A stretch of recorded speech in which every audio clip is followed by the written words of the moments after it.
यो तो मुझे पता है तुम लोग क्या सोच रहे हो कि ये चमत्कार आखिर हुआ कैसे कि एक हफ्ते बाद ही मेरी वीडियो आ गई। तो हाँ, तुम्हारे एनीमे भाई अभी नवरे बैठे हैं, तो मैंने सोचा कि मैं कोई काम ही कर लूँ। और काम से याद आया कि मेरा एक यूट्यूब चैनल भी है जिस पे वीडियो डालनी है। तो इस सब को साइड करते हुए चलो मांगा की तरफ चलते हैं। तो जिस मांगा को मैं एक्सप्लेन करने जा रहा हूँ उसमें ह्यूमन बिहेवियर, ह्यूमन सोसाइटी और ह्यूमन नेचर पे रोशनी डाली गई है। तो चलो शुरू करते हैं जुंजी ईतो की लिखी हुई द नो लॉन्गर ह्यूमन मांगा को। हाँ, इसमें 24 के करीब कुछ चैप्टर्स हैं और मैं इस वीडियो में सिर्फ चैप्टर 1 को कवर करूँगा और बाकी आने वाली वीडियोस में 5-5 चैप्टर को कवर करूँगा। तो लेट्स बिगिन। तो हमारी कहानी की शुरुआत होती है तामागावा एक्वेडक्ट टोक्यो 19 जुलाई 1948 को, जहाँ पे दो कपल्स बैठे हुए होते हैं। वो लड़की बोलती है, सेंसे अब हम हमेशा साथ रहेंगे, है ना? जिस पे वो लड़का रिप्लाई करता है, हाँ अब हमेशा साथ रहेंगे। वो लड़की कहती है, सेंसे आप एक जीनियस ऑथर हैं, लेकिन ये वर्ल्ड आपको डिज़र्व ही नहीं करता है। आपको आकुतागावा प्राइज़ जीतना चाहिए था, लेकिन ये वर्ल्ड डम्ब लोगों से भरा पड़ा है जिनको आपकी कुछ कद्र ही नहीं है। कितने अफसोस की बात है कि ये वर्ल्ड आज आप जितना महान एक ऑथर को खो देगा। जिसके बाद वो दोनों सुसाइड करने के लिए नदी में कूद जाते हैं, लेकिन सुसाइड करने के वक्त ओसामू की सर्वाइवल इंस्टिंक्ट ऑन हो जाती है और वो बचने के लिए ग्रास को पकड़ने की कोशिश करता है, लेकिन फेल हो जाता है क्योंकि ग्रास टूट जाती है और वो दोनों पानी में डूब जाते हैं। पानी में डूबते वक्त भी ओसामू बस यही सोच रहा था कि क्या ये उसका अंत है।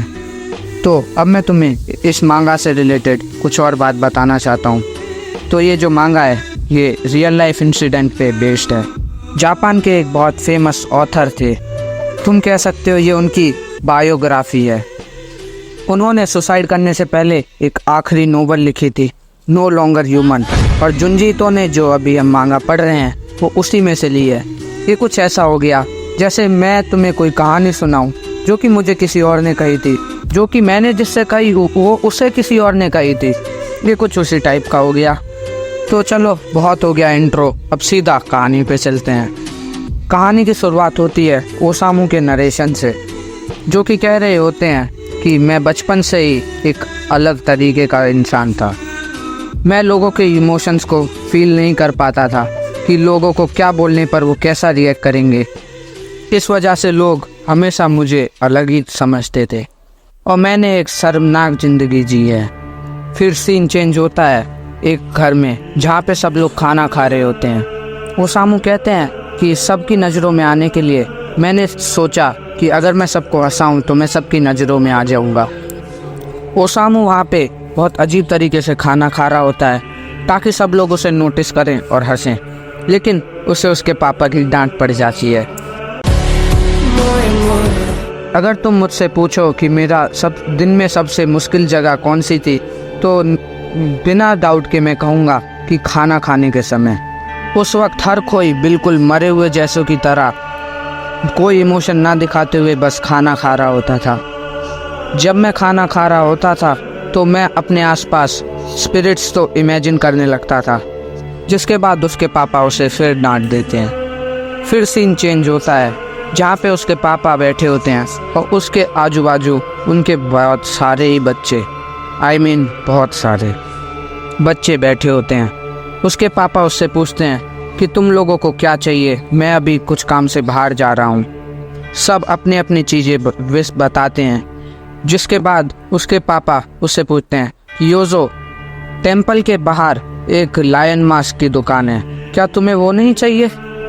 जिस पे योजो रिप्लाई करता है कि हाँ, लेकिन वो फिर उसे एक नोटबुक से बदल देता है। फिर रात को सोते हुए वक्त वो सोचता है कि क्या मैंने अपने पापा को निराश तो नहीं कर दिया।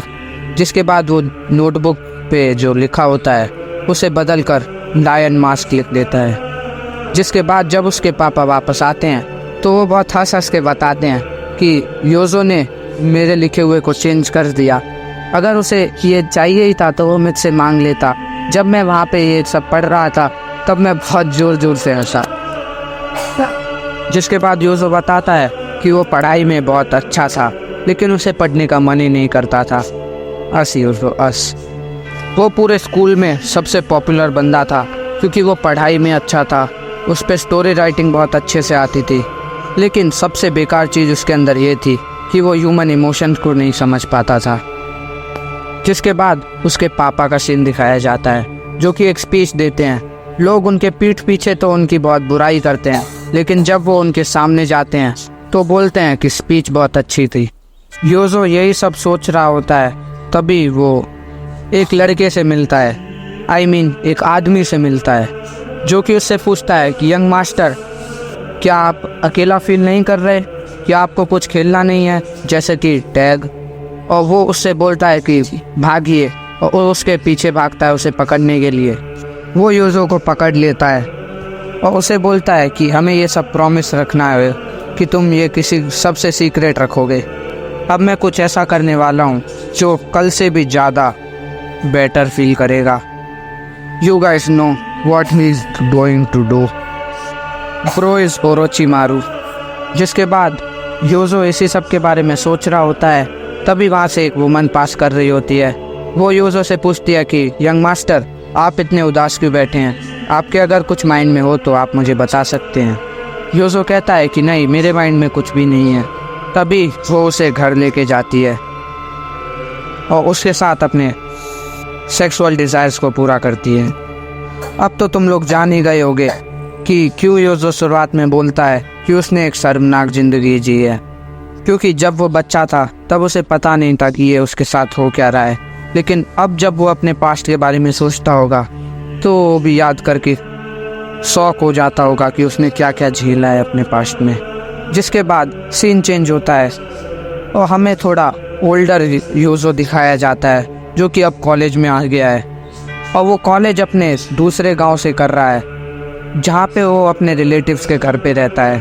उसने अपनी जोकर वाली आइडेंटिटी वहाँ पे भी नहीं छोड़ी है और वो वहाँ पे भी सबको हंसाने की ट्राई करता रहता है।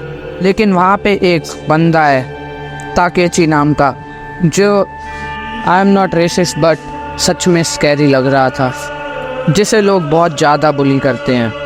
एक दिन पीटी के पीरियड में, आई डोंट नो इस गेम को कहते क्या है, लेकिन इस गेम की प्रैक्टिस हो रही होती है और यूज़ो ऑन पर्पस उस गेम में फेल करता है ताकि लोग हंसें। लेकिन तभी ताकेची खड़ा होता है और उससे बोलता है कि तुमने ये ऑन पर्पसली किया ना। और यहीं पे इस मांगा का चैप्टर 1 ख़त्म होता है। कमेंट्स में बताना कि क्या मुझे ये मांगा को आगे कवर करना चाहिए या नहीं। By the way, love you guys, thanks for supporting me.